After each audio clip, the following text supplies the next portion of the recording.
The book's pages fluttered to the beginning once again. Faster than before, and he fell. The clouds parted over the Isles of Boreas. It was time to choose. The rebellion was in trouble.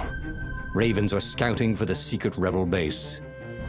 They needed a game changer. Pieces of the Sky Ripper had surfaced.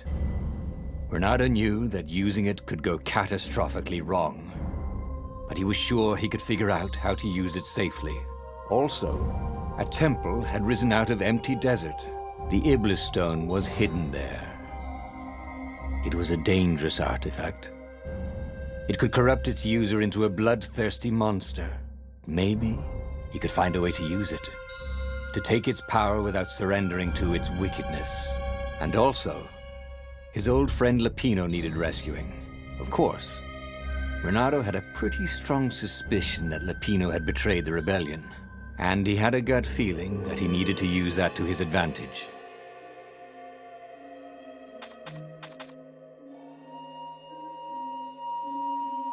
Renato finally realized that Lapino was a traitor to the cause, and maybe Renato could use that somehow.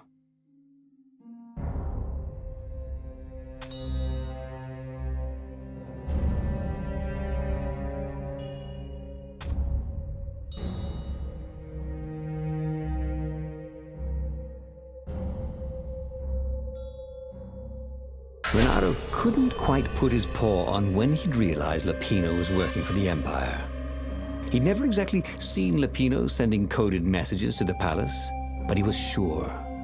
The rabbit had been on too many disastrous missions where he was the only survivor, or where he accidentally missed getting on the boat that went down to the abyss in flames. If Renato could prevent Lapino from getting back to the fleet with all the intelligence he'd probably gathered, it might be worth the trip.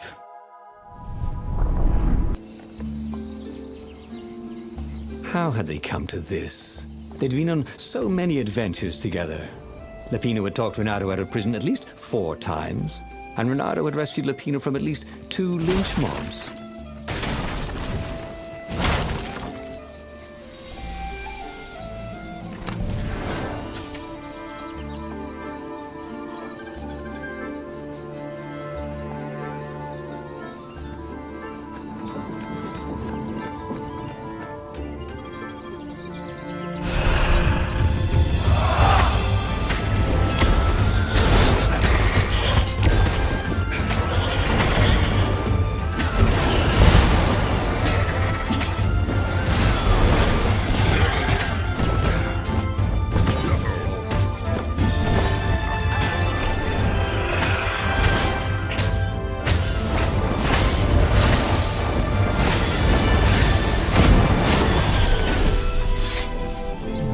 Felt that the rabbit resented him. Lapino was hilarious because he was so down on himself and everyone else. But behind the laughs, he wasn't a happy camper. Was this payback? Or did the Empire have his little white tail in a vice?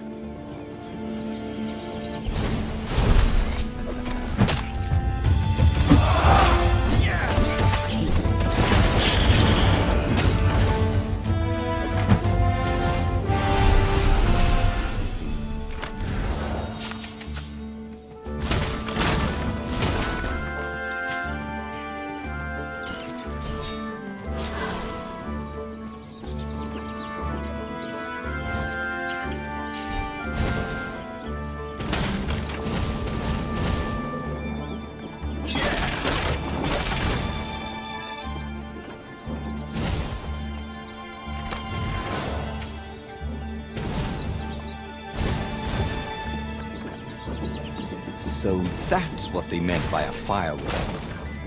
What unlocks a firewall?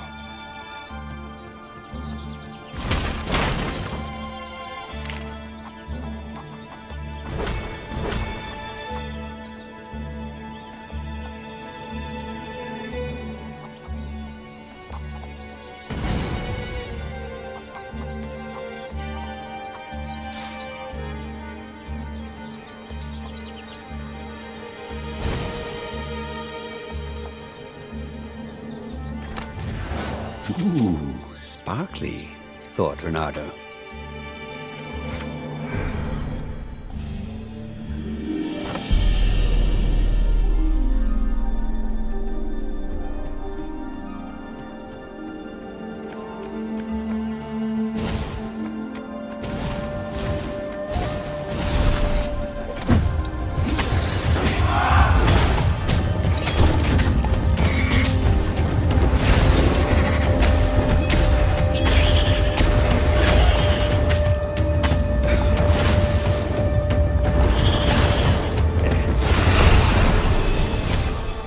were landing everywhere from dropships.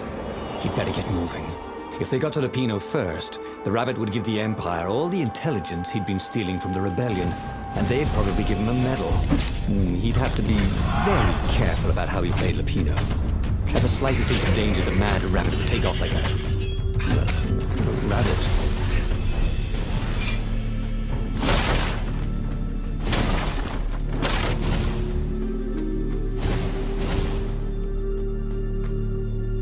Bloody and exhausted, Renato finally reached Lapino. The Rabbit was practicing shuffling his favorite deck. Now that he knew what the Rabbit was, there were a few things about him that Renato didn't find so amusing anymore. You sent me an urgent message saying that you're in danger. Oh, I am. The Ravens are coming. Now, I got a clever plan to kidnap Zenobia. Renato wanted to clap shackles on the Rabbit and shout, "You're a traitor, and I'm not falling for it." But if there was one thing Renato was sure of, it was that the core of the Sky River was dangerous mostly to its user. If he could put it in the Emperor's hands, old Isengrim III might blow himself and his fleet up with it. Yes, that was it.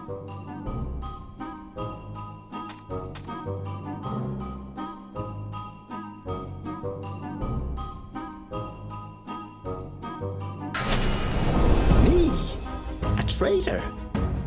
I'm hurt, said Lapino. Why ever would you say that? We found your code book, said Renato. They hadn't, but he hoped Lapino would blow his cover.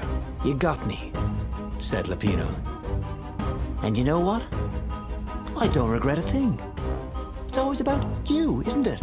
You're the pretty hero. You get the girl, you get the medal, and what do I get? Rabbit food. I thought you liked rabbit food. Go to hell, said Lapino. And he made a gesture, and 20 ravens came out of nowhere and stabbed Renato to death. He had tried something bold and paid the price for it.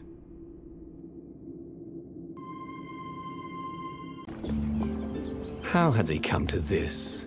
They'd been on so many adventures together. Lapino had talked Renato out of prison at least 4 times, and Renato had rescued Lapino from at least 2 lynch mobs.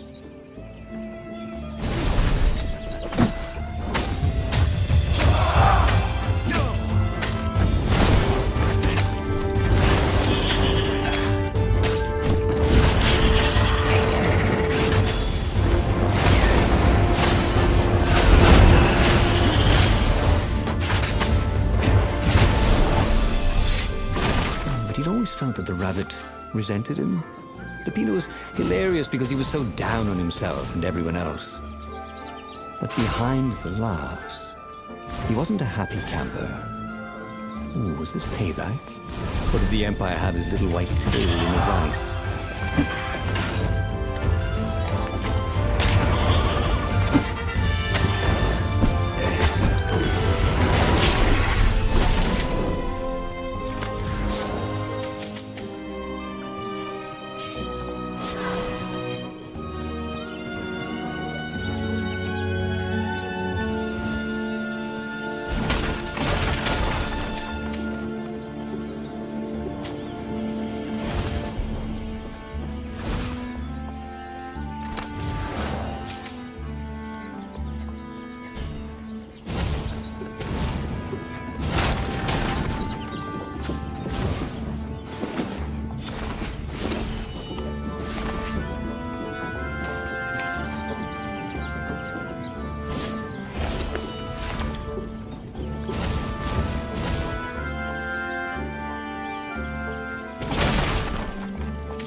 Ravens were landing everywhere from dropships. He'd better get moving. If they got to Lapino first, the rabbit would give the Empire all the intelligence he'd been stealing from the rebellion, and they'd probably give him a medal. He'd have to be very careful about how he played Lapino. At the slightest hint of danger, the mad rabbit would take off like a rabbit.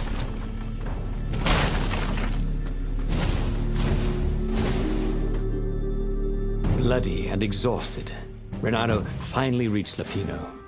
The rabbit was practicing shuffling his favorite deck. Now that he knew what the rabbit was, there were a few things about him that Renato didn't find so amusing anymore. You sent me an urgent message saying that you're in danger. Oh, I am. The Ravens are coming. Now, I got a clever plan to kidnap Zenobia. Renato wanted to clap shackles on the rabbit and shout, "You're a traitor, and I'm not falling for it." But if there was one thing Renato was sure of, it was that the core of the Sky Ripper was dangerous mostly to its user. If he could put it in the Emperor's hands, old Isengrim III might blow himself and his fleet up with it. Yes, that was it.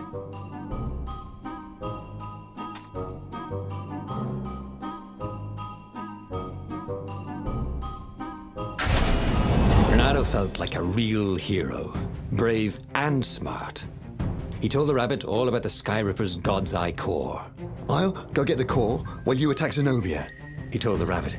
"But wait, I've an even better idea. I'll get the core and you attack Zenobia," said the rabbit. "Right, yeah, that is better," agreed Renato. Perfect. The traitor would make sure the Emperor got the core. Now Renato just needed the Emperor to use the core. If he could only get something that the Emperor wanted very badly. Zenobia. He could save her and bait the Emperor at the same time. Right. Now, all Renato had to do was fight his way through Zenobia's invading troops, sneak onto her ship and into her bedroom, and kidnap her without any of her dozens of guards alerting her. Then, he would rely on her love for him to convince her how evil her father was, so she'd run away with him instead of going back to her father, who was going to blow himself up. It did sound a little risky. But Renato had a feeling it would work out somehow. It always did.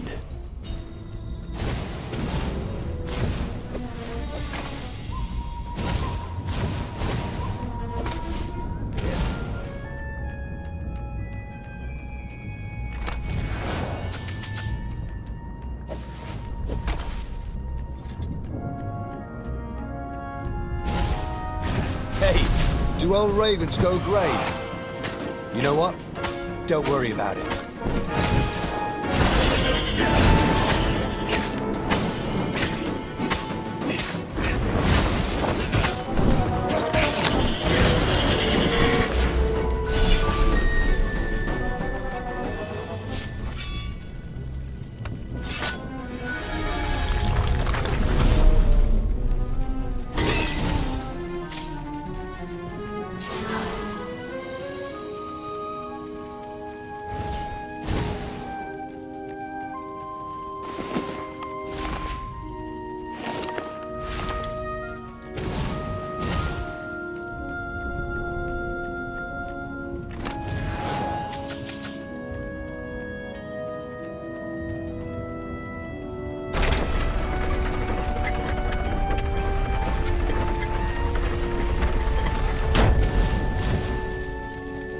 Gogglers.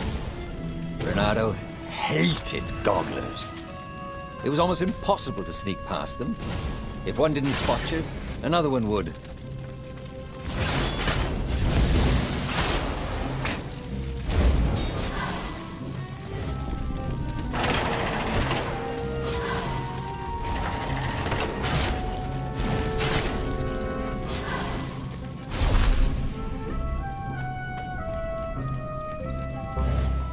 Renato was halfway to Zenobia's encampment when Lapino showed up. He was disheveled and distraught. "They jumped us. I barely got away. Oh, they got the core." Oh, it was all going according to plan, thought Renato. Now he just needed Zenobia on his side. Yes, that was even better. The Iblis Stone. Zenobia could get it. And then the Emperor would have to pursue them. Wait. No. The gem would corrupt anyone, even her. That's it, he thought. Even Lupino. Even though Lupino was already a traitor. It would turn him against his secret master, the Emperor. He would try to make himself Emperor. And the Emperor would have to defend himself with the core. Boom. He was a super genius. This is terrible, Reynardo told the rabbit. If only I had gone for the Iblis Stone. But now it's lost in enemy territory. He handed Lupino a map. It gives the bearer so much power. We can only hope the Emperor never finds it. What was that? Said Lupino. I think someone's following us. I didn't hear anything. Rabbit ears. You go on ahead. I'll check it out. And with that, Lupino hopped off with the map.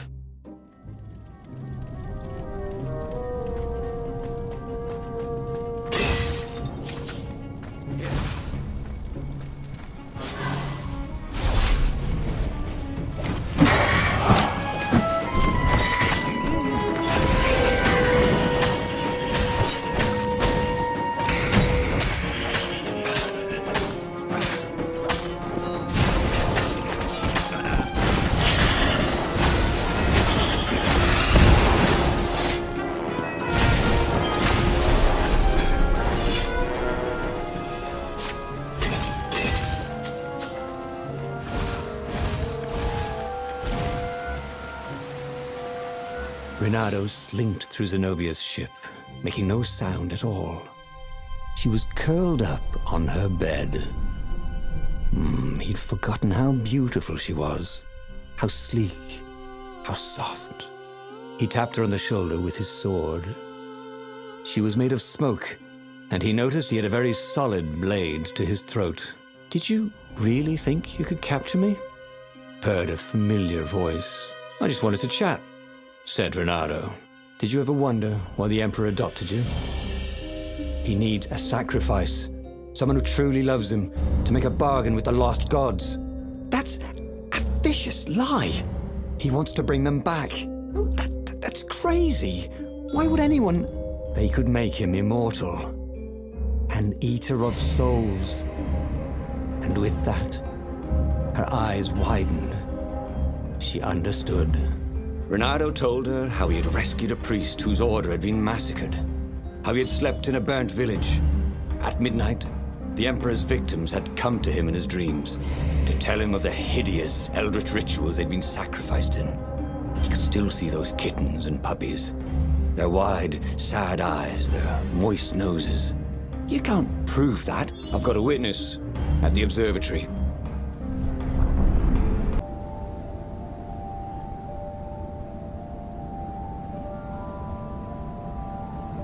He couldn't tell her, not yet, why he was really here. He didn't want her to be anywhere near the fleet when her father blew himself and Lupino up. So he told her about how the Emperor's obscene rituals had raised ancient artifacts out of the land. How he'd followed the appalling trail of the hideous horrors His Majesty had perpetrated for the sake of his own immortality.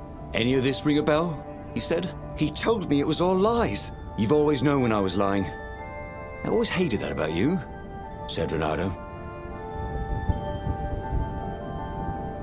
The rebellion had started after atrocities that the Empire hushed up.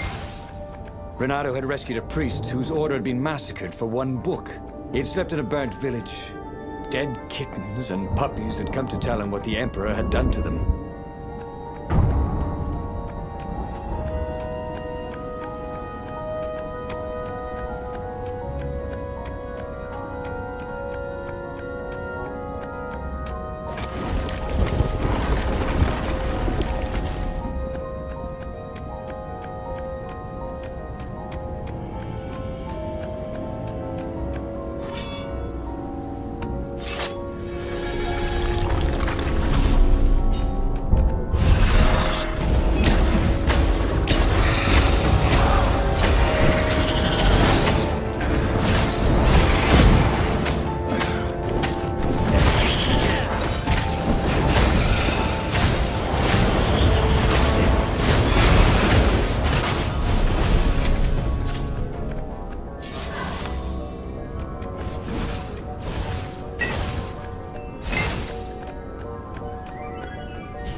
Don't you think I'd know if my father started practicing black magic?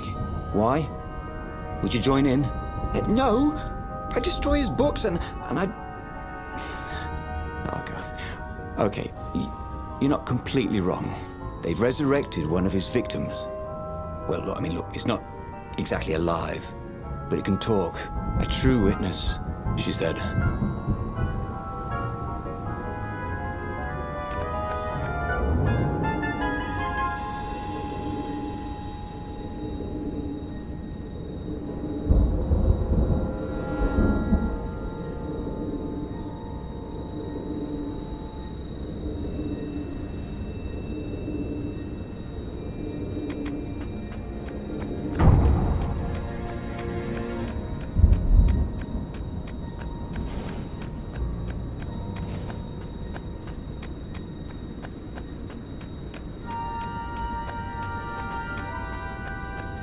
The platform used a hybrid propulsion system fueled by anti-gravity and wishful thinking.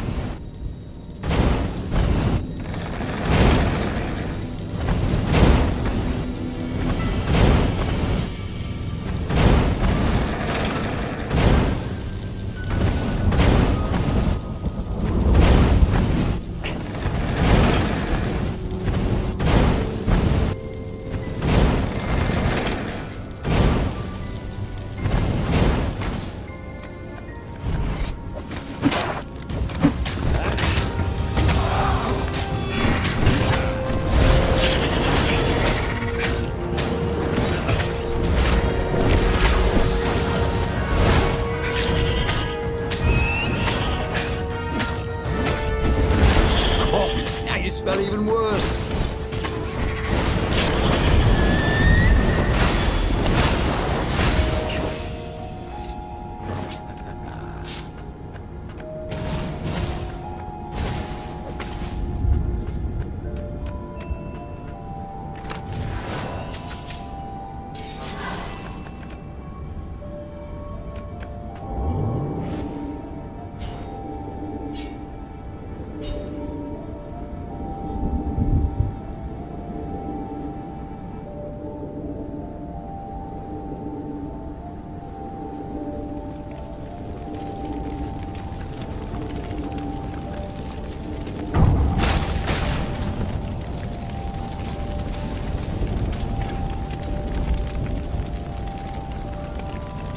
The observatory was a burning hulk. Dead scientists and black feathers everywhere. The Ravens had taken special care to burn the reanimated witness to cinders. Zenobia stared at the carnage. He didn't want me to hear the witness, did he? I guess not. What's your plan? She asked. So, Renato explained his brilliant gambit. Sending Lapino to get the Iblis Stone, become super powerful and corrupted, provoke the Emperor into using the core against him, thus blowing up both of them, and hopefully the fleet too. Let me visit your council, she said, shaken. I want to help. Could he really trust her?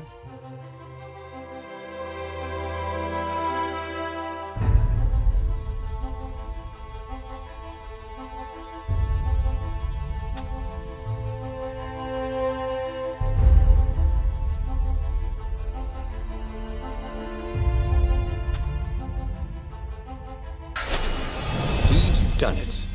He'd made Zenobia see how evil her father really was. He wished she didn't feel this urge to join in the rebellion. After all, he'd taken care of the Emperor, right? Yeah, but she'd always been conscientious like that. She told him she had to go somewhere first. So Renato gave her the location of the secret base, and they agreed to meet in the ruins. He had a very good feeling about this. What had Zenobia gone off to do? What was more important than meeting the rebel council? Had he made a mistake, sending her to the ruins? No. He knew they could trust each other. He could trust her because she never broke her word. And she could trust him because she could see right through him. Well, she'd probably be there well before him. She at least didn't have to fight her way through rainstorms of ravens.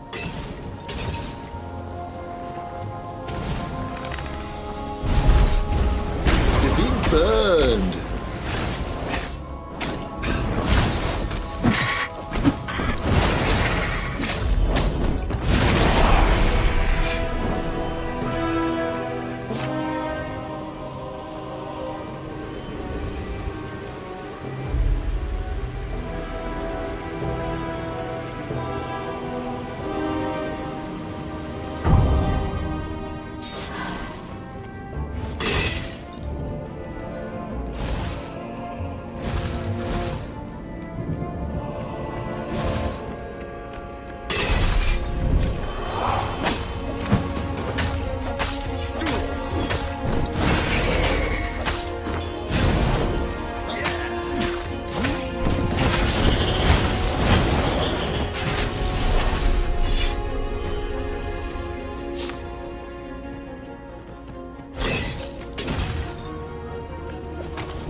As he came around the bend, there was Lupino, unconscious on the side of the path. And Renato could smell a familiar, sweet, smoky scent.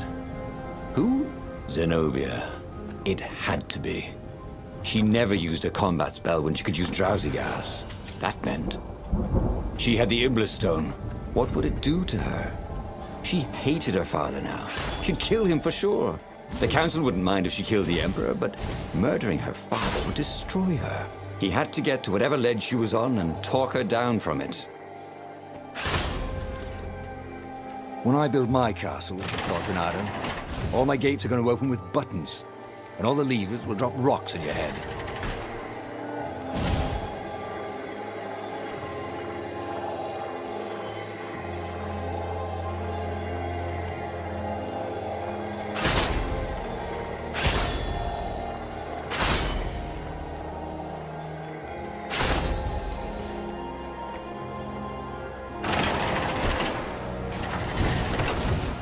Long stairs. So he was close to the rebel base. It was on fire. So far, so good. Chill out.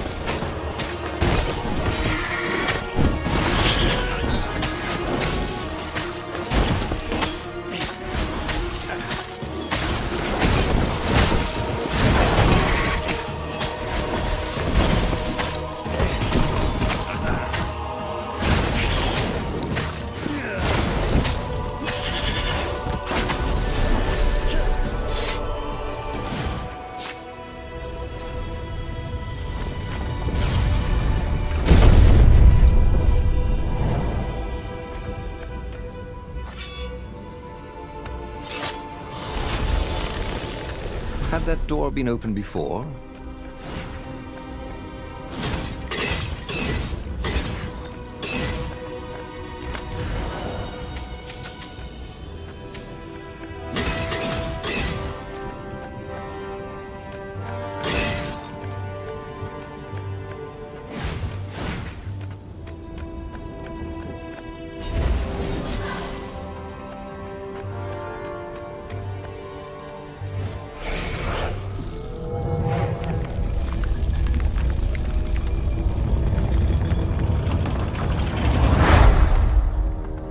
Everyone in the council chamber was dead. Zenobia stood shivering in the courtyard, drenched in blood. Why? He managed. They started arguing with me. I lost my temper and I wanted their blood. Well, not me. The stone did. Why did you take it from Lupino? I had a plan. You had a stupid plan, she said. I'm going to go kill my father now. No, you can't. You'll just take his place. You'll become worse than him. Get out of my way, or I'll kill you too.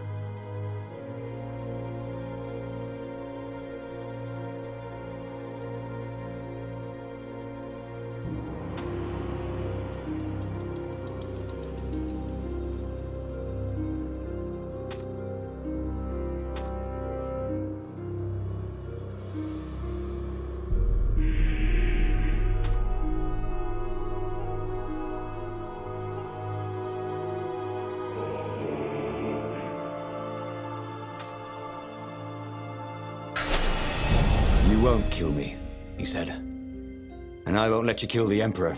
Enraged, she raised the sword. You hate him too? He could sense the Iblis Stone, yearning for his death. But she didn't strike. If you kill him, he'll destroy you. I know you. Shut up! She shouted, her sword trembling. I won't lose you again. Not for anything. Get away from me, he said, and he was very close. I can't lose you again. And he was in reach of her sword now. I hate him! I hate you too! I love you, he said for the very first time. And then she was weeping. He was holding her. The sword had dropped from her hand. He glanced at the Iblis Stone. It was no longer the black of the void. It looked like coal. No. It glowed, like a cinder. It was crackling, burning, crumbling into ashes. You've always loved me, haven't you? she said. She was weak. The stone had taken so much from her. Always, he said. She staggered as he helped her up. Let me take you away. Where? The island of Avalon. The sisters will heal you. He'll follow us. Then we need the Farfarer, the fastest ship in the Empire.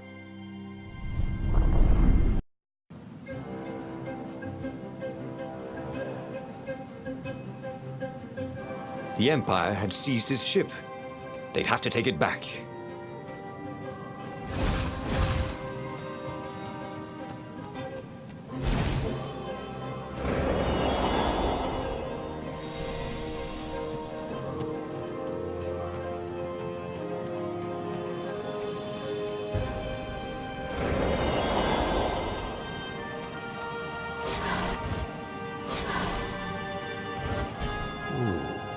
The portal that led right into the middle of the fleet.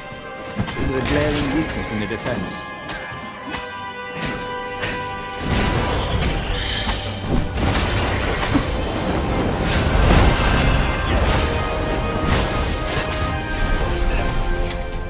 Zenobia was in no shape to fight. But he'd never fought so well.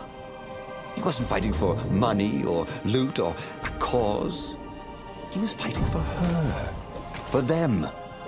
His sword danced, his feet flew, and the ravens recoiled from his ferocity.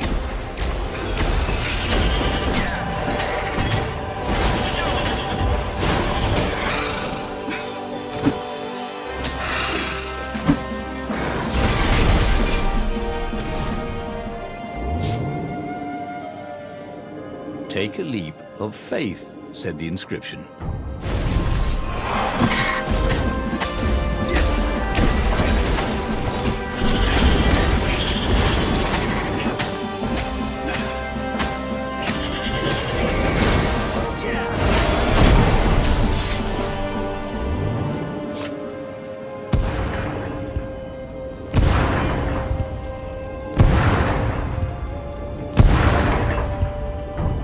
There it was, his beautiful skycraft, the Farfarer. They would fare very far indeed, beyond the Empire, beyond the reach of the Empire, to the mystical island of Avalon. He didn't know exactly where it was, but he knew he could find it. And they would find peace there. Second star on the right, and straight on till morning, laughed Zenobia. And they laughed together for the first time in a long time.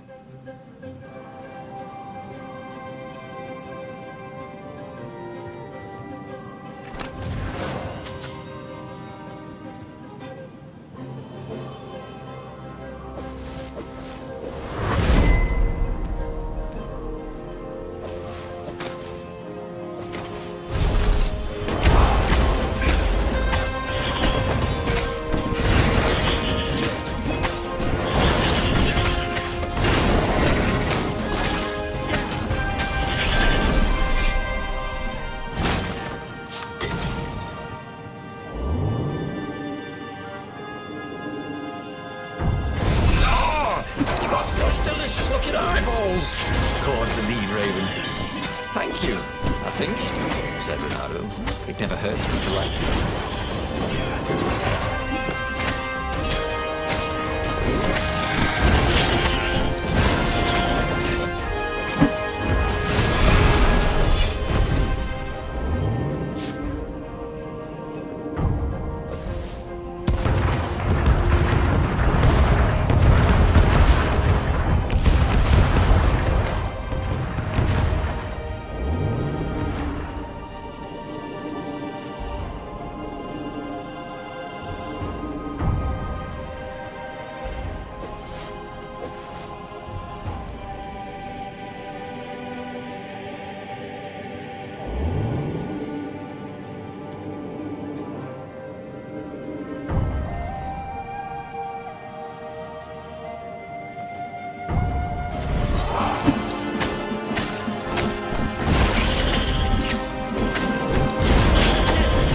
Renato wondered if it wasn't cheaper to build bridges and stairs.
But they did not go unnoticed. Scout ships lifted off, and the long lance of the Imperial flagship. Renato turned downwind to gain speed. The Raven ships could pursue, but they couldn't close. The Farspeaker croaked, "You return her and live!" "Go sacrifice yourself," yelled Renato. "Then you won't have her either." On the flagship, the Emperor was readying some arcane weapon. It couldn't be. It was the core. A devastating beam lanced out of the flagship. Renato zigzagged wildly to keep the Farfair out of it. Now the Raven scout ships were closing the distance, and the beam was getting closer too. Then came a blinding flash, and the air was searingly hot all around him. There was a thunderous, deafening roar. He could smell burnt oak and burnt feathers and burnt flesh. But when he could hear and see again, they were alive and unhurt. And they were alone in the sky. Zenobia embraced him. They had done it. Through luck and through love, they had won the war. "Avalon, here we come," he said as he held her arms wide in the prow of the boat and let her feel its speed. "Maybe the real Avalon is wherever we're together," she said. And so, after a bit of an argument, Renato and Zenobia went to one of the two Avalons. The one shrouded in mists, or the one in their hearts.